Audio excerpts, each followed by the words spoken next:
পারমাণবিক ইস্যুতে ইরানের সাথে একজোট হয়েছে চীন ও রাশিয়া। এরই মধ্যে আন্তর্জাতিক আণবিক শক্তি সংস্থা IAEA এর সাথেও বৈঠক সেরে ফেলেছে তিন দেশ, যাকে ঘিরে মার্কিন শিবিরে তৈরি হয়েছে ধোঁয়াশা।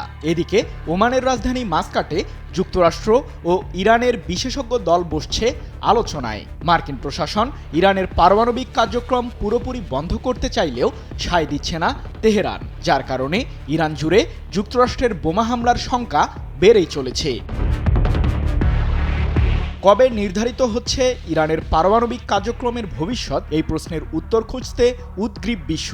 কারণ 2015 সালের জুলাইয়ে প্রায় 20 মাসের চেষ্টার পর যুক্তরাষ্ট্র সহ বৃহৎ শক্তিধর দেশগুলোর সাথে পারমাণবিক ইস্যুতে চুক্তিতে সফল হয় ইরান। যদিও সেই চুক্তির মাধ্যমে পরমাণু অস্ত্র তৈরির মূল উপকরণ ইউরেনিয়ামের সমৃদ্ধকরণ প্রক্রিয়া স্থগিত করতে হয় তেহরানকে। তবে এর বিনিময়ে মার্কিন নিষেধাজ্ঞা থেকে মুক্তি লাভ করে ইরান। কিন্তু 2017 সালে ডোনাল্ড ট্রাম্প মার্কিন প্রেসিডেন্ট হিসেবে দায়িত্ব নিলে ইরানের প্রতি শুরু হয় তার অমানবিক আচরণ। 2018 সালের মে মাসে এক প্রকার অজুহাতে ইরানের সাথে হওয়া পারমাণবিক চুক্তি থেকে বেরিয়ে আসে যুক্তরাষ্ট্র।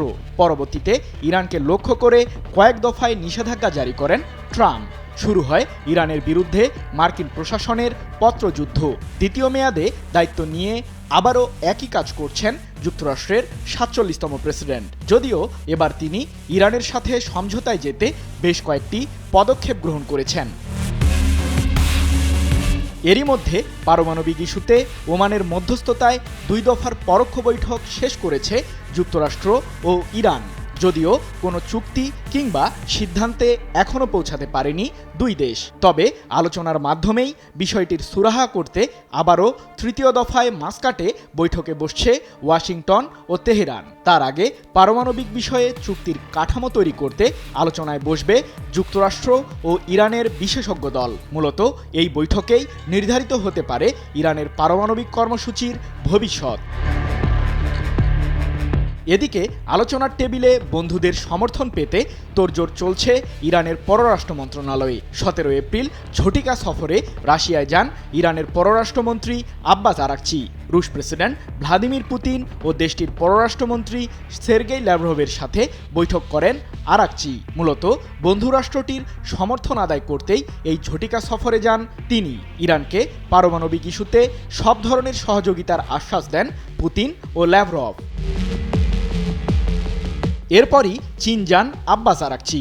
বেইজিংয়ে দেশটির ভাইস প্রিমিয়ার ডিং জুইশিয়াংয়ের সাথে বৈঠক করেন ইরানের পররাষ্ট্রমন্ত্রী। এ সময় চীন ও ইরানের মাঝে 2021 সালে সই হওয়া 25 বছর মেয়াদী চুক্তির বাস্তবায়ন প্রক্রিয়া প্রসঙ্গে আলোচনা করেন তারা।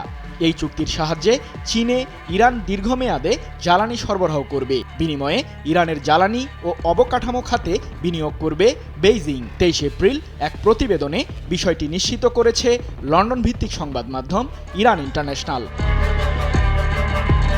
তবে এসব কিছুর আড়ালে চীন ও ইরানের কৌশলগত সম্পর্কের বিষয়টি গুরুত্বপূর্ণ। আর পারমাণবিক ইস্যুতে যুক্তরাষ্ট্রের বিরুদ্ধে নিজেদের অবস্থান শক্ত করতেও প্রয়োজন বন্ধুরাষ্ট্রগুলোর সমর্থন, যার সবটুকু করে ফেলেছেন আরাকচি। বন্ধুত্বের প্রমাণ দিতে এরই মধ্যে আন্তর্জাতিক আণবিক শক্তি সংস্থার সাথে বৈঠকে বসেছে চীন ও রাশিয়া, সাথে ছিল ইরানও। 3 দেশ ও সংস্থাটির যৌথ এই বৈঠকে ইরানের পারমাণবিক ইস্যুটি আলোচিত হয়। বৈঠকে অংশ নিয়েছিলেন IAEA এর প্রধান রাফায়েল গ্রসি। 25 এপ্রিল এক প্রতিবেদনে বিষয়টি নিশ্চিত করেছে ব্রিটিশ বার্তা সংস্থা রয়টার্স।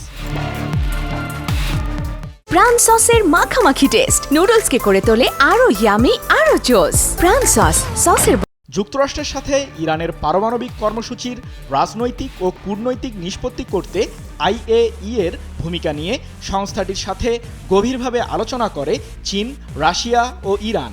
অথচ কয়েকদিন আগেই জাতিসংঘ নিয়ন্ত্রিত এই সংস্থাটি দাবি করে আসছিল পারমাণবিক বোমা তৈরির দ্বারপ্রান্তে ইরান। তবে সবকিছুর মূলে একটি প্রশ্ন, মধ্যপ্রাচ্যের পুরো নিয়ন্ত্রণভার ইসরায়েলের হাতে তুলে দিতেই কি IAEA ও যুক্তরাষ্ট্রসহ পশ্চিমাদের এটি একটি কূটনৈতিক ষড়যন্ত্র, নাকি শুধুই মার্কিন প্রেসিডেন্ট ডোনাল্ড ট্রাম্পের ক্ষমতার দাপট? প্রশ্নগুলোর উত্তর খুঁজতে অপেক্ষা শুধুই সময়ের।